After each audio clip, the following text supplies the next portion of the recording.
Hey guys, this is Gaijin Hunter, and today I wanted to share a method that is all the rage in Japan right now for post-game gold melding ticket and gold relic ticket farming.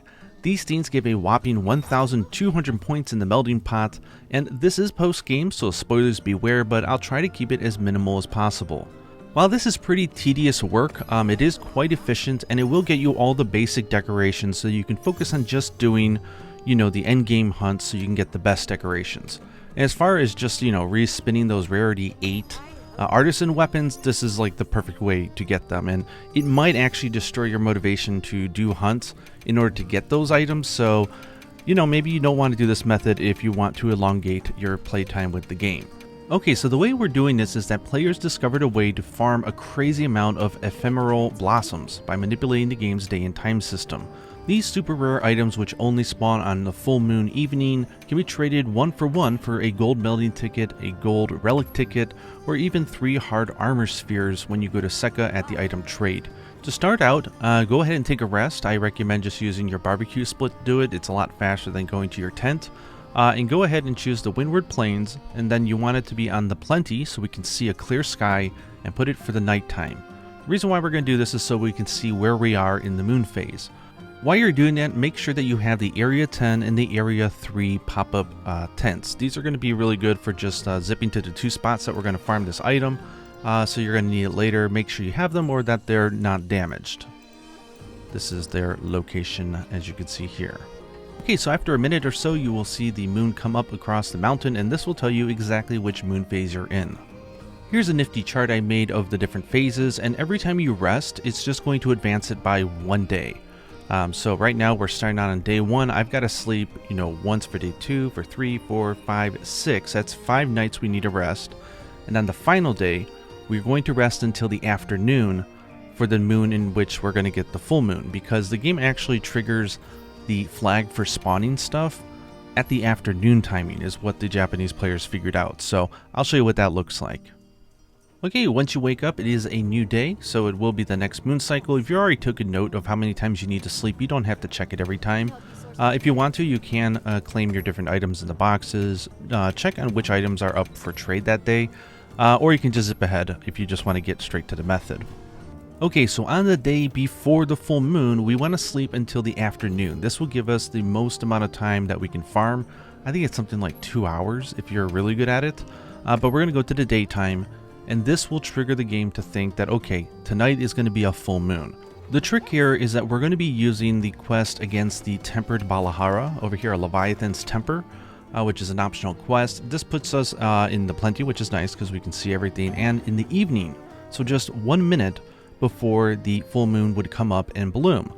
But because this is a quest, while we have our world flag that tonight is the full moon, we can do a quest, and then when we come back, we're still in the afternoon, and it's only advanced a little bit of time.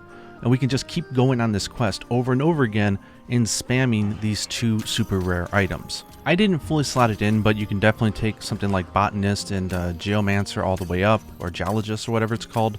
But I like to start at Area 3, just jump off your Sacred up here to the very top. And we're just going to be waiting for about 50-60 seconds until the full moon is triggered, because this quest starts in the evening. And then we'll have our first gathering spot. So, okay, and here we go. We've got our first one. The full moon is now coming up, and our I can't say this right. The ephemeral blossom. So once you collect this, we're going to go ahead and zip over to Camp 10. This is near the location of the second one on this map. Once you collect it, all you got to do is return from quest, quick run to Alma, retake the quest again, go on here, wait a minute, and collect both of them again. Honestly, I don't personally mind doing this method because it is cheesy, and it is going to take away part of the grind, but I find that the decoration grind, at least to get the basic decorations, should be something you should just speed through, because it's the tempered monsters that are going to give you the decorations that have more than one skill on them, so that's really the end game to me. As far as farming the relic parts, it's kind of an RNG based system anyway, so you're going to be making them, enhancing them, dismantling them, making more, and just trying to get the substats that you want. So I guess it's not that bad that we're not going to be using hunts to farm for these relic pieces, but we can just use this method. So as you see, I just came back. I'm taking on the quest once more, and we're just going to zip over to Area 3, grab it again, zip to area 10, grab it again, and basically you can keep this going until your base world, your base map when you come back, is no longer that evening. That's going to be way longer than you need, or your sanity will probably allow you to do. And again, I don't know how bad this is going to break the game's motivation for you to do hard hunts in order to get those relic items, because this is so much faster and easier. And that's really all there is to the method. Again, if you want to do this, just make sure you know what you're getting yourself into.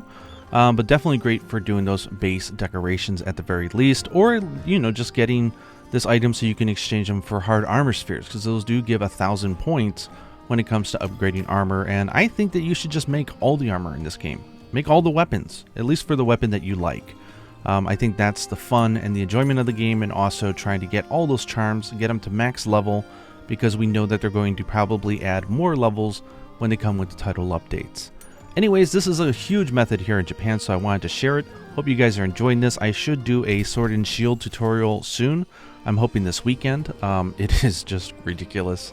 Hope you guys are enjoying the game as much as I am, and until next time, happy hunting.